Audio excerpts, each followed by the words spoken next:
Alright, welcome to part 12, and if you're still crazy enough to be following along, you should have something like this. And in between the last lesson, I just added in these bits here, so there was no point in doing a lesson on them. So all they are is I just took some I just used Q mesh holding control and just cloned some faces off this the body subtool, and then cloned face off this to use as this, shaped them out, added some control edges, and then just used insert mesh with this 3D creation kit brush from Bad King. I advise anyone that's never been to Bad King that's into ZBrush to go there. Some brilliant tools there, and materials and alphas and all the rest of it. So it's and tutorials and stuff. It's a good place to go. And everything is free. So that's all I did there. That's just a couple of insert mesh using that creation kit. So you can follow along there if you want and just create them yourself using the exact same methods. Alright, the next thing now is this kind of wing,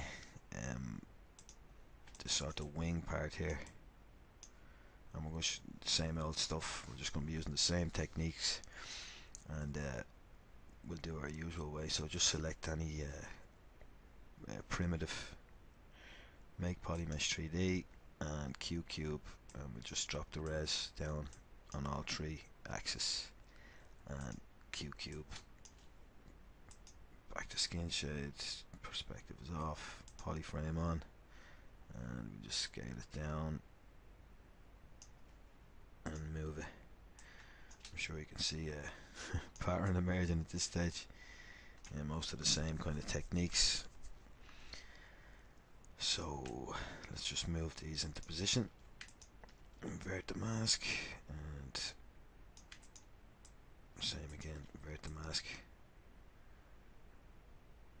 And now I'm just gonna back to our Q mesh brush, and sorry, I'm on that 3D creation brush, Zmodeler-Zbrush, Q mesh a poly, and we just drag it up once, twice, 3 times, and yep, that should be enough there for the moment. And now I'm just gonna mask again, and back to our move, and we'll just line some of these up the way we want them. Just get them ready for get them into position kind of. And what we want to do here is just bring that one back there, and bring this one back here, and then we can clear the mask and bring that around. Sorry, that's not the way I wanted to do that. I'm just gonna raise the size of the brush so it's not attracted to that one beside it. Shouldn't be doing that, so I'll just bring that up to there.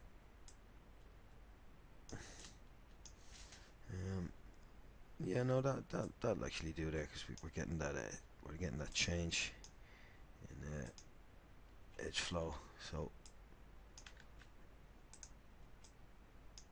I'm going to tag the two of these and just Q mesh them out together, and then we can take these, tag these, and bring them out, and now we'll do our shaping again. So what I might do actually at this point is, let me see, no, I was going to delete the back faces and change it to a plane, but I won't. We'll just keep going the way we're going. And I'm just going to bring these back a little bit just to straighten it up, clear the mask, and back to the Z modeler, Alt to tag them, and we'll just bring them out and position them again. it'd be nice if they added an option to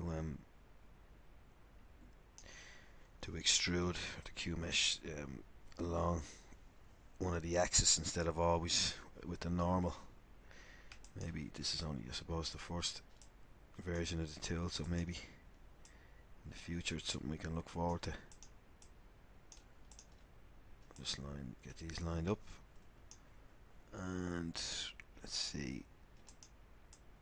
Yeah, we'll just move these out into position and move that to there.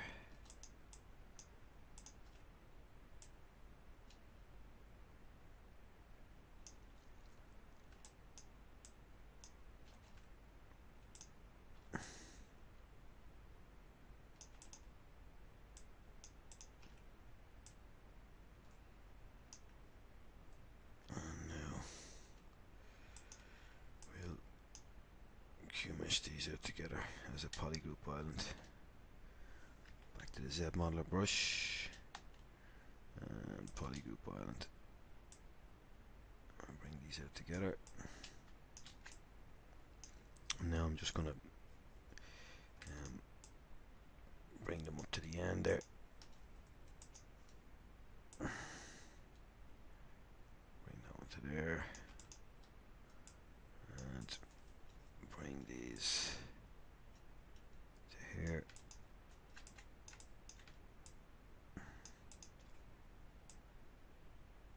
Bring that one up there as well.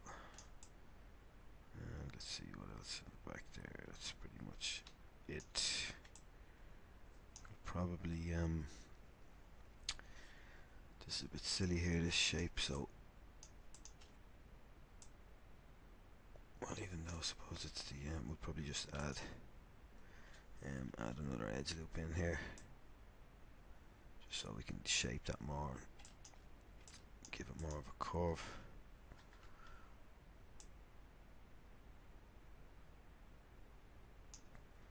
And we'll add another edge loop at the end there. Probably, let me see. That's not too bad. I'd probably prefer if that had been a continuous edge loop. We could have set that up at the start using similar techniques to the way we made these circular parts here. But I should do it for the moment. And just shape some of this stuff up here as well. Move.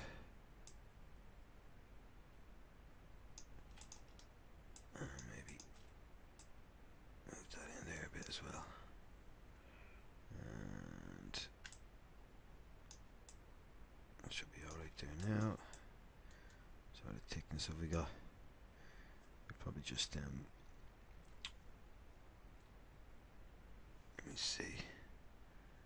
I don't know, I suppose it's way too thick though, I'd say. So we want to move, and we just move flat island, move that in to about there, and now we'll add another edge in there, and maybe another one here, and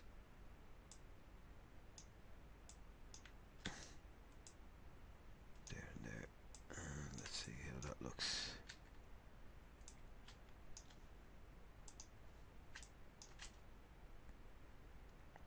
So just a little bit of reshaping to do. So I'm going to need an edge loop there to tighten that up, and a bit of shaping now, as we said. So firstly, we grab these,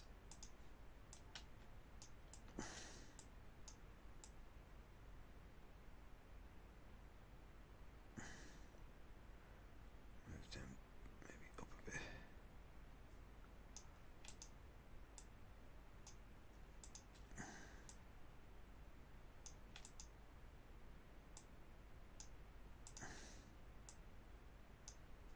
service that circle a bit better, and don't really like this here, so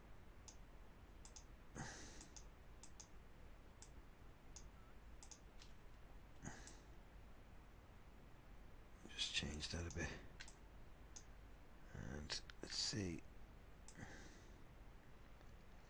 it's just that pole there, so I might just move that a bit.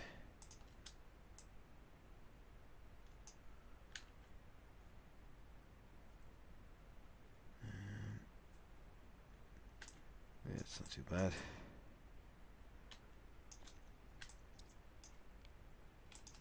Maybe move these down because they're going to be behind that skull. And maybe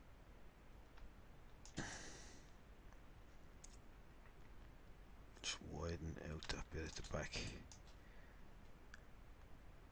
And bring this bit in maybe. Kind of narrows in there a bit. And that doesn't look too bad now. Probably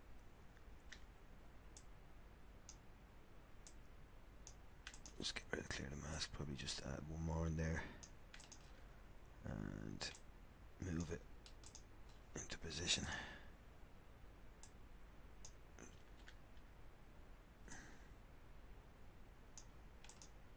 And move these again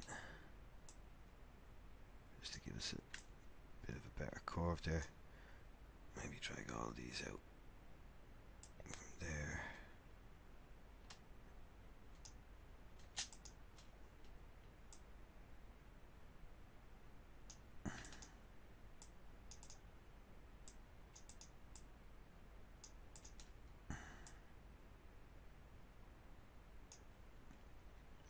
And you can spend as much time or as little time as you like on this.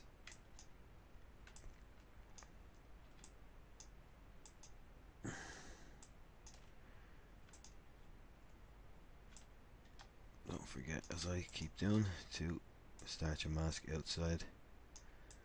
And I think we'll move on to the next piece now.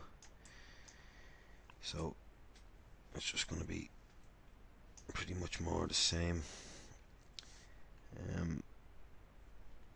Yeah, pretty much more the same sort of stuff. So what we might do is clear that mask, and we'll just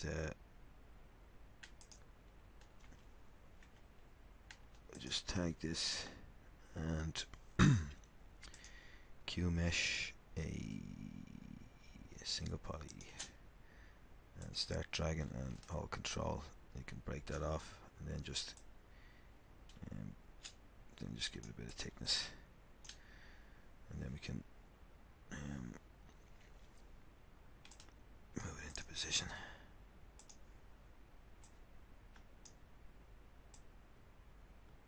So we move it to there,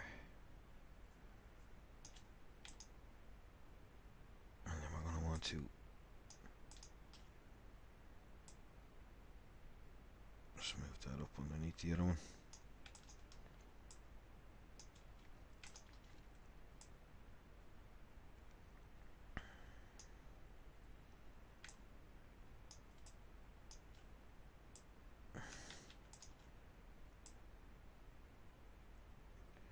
Move that down to there, and just insert an edge loop there, and then move that into position as well.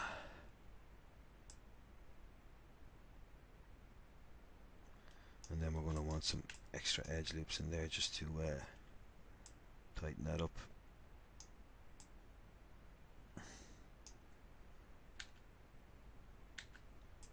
And obviously this doesn't have any here, so I'm going to add one. In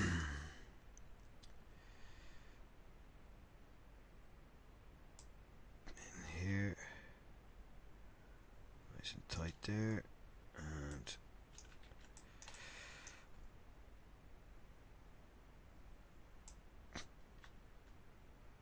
one there. And then we always use creasing if you prefer to use creasing.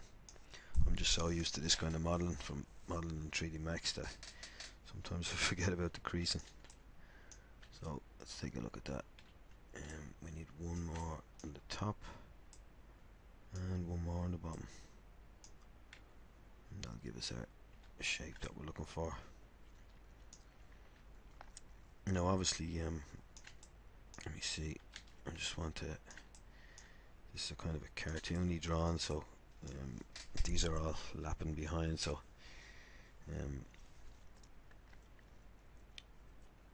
we're going to have to do a bit of messing about here just to get them all to fit in the space we have. So I'm going to move flat island, and we'll just make this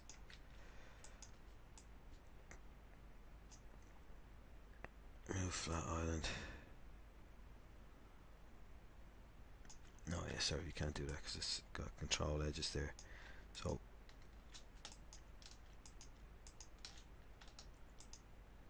no, not let me do that. I'm just going to auto groups, and then we can mask here, invert the mask, and move it. Just make it a bit narrower. And now that I have that done, and what I'm going to do is I'm going to finish off the wing here. So basically I'm going to use this exact shape, and if you see here now, if I just control click on that, it's going to mask everything else out. Then I can drag down the transpose line and hold control and shift, and I can clone that and it'll mask everything out. So I can clone that, and now I can rotate it and scale it, or I use the size slider here that you'll find down in the deformation palette. So I can go and do all that and just keep cloning it. And what I'm going to do is just to get them to fit, I'm going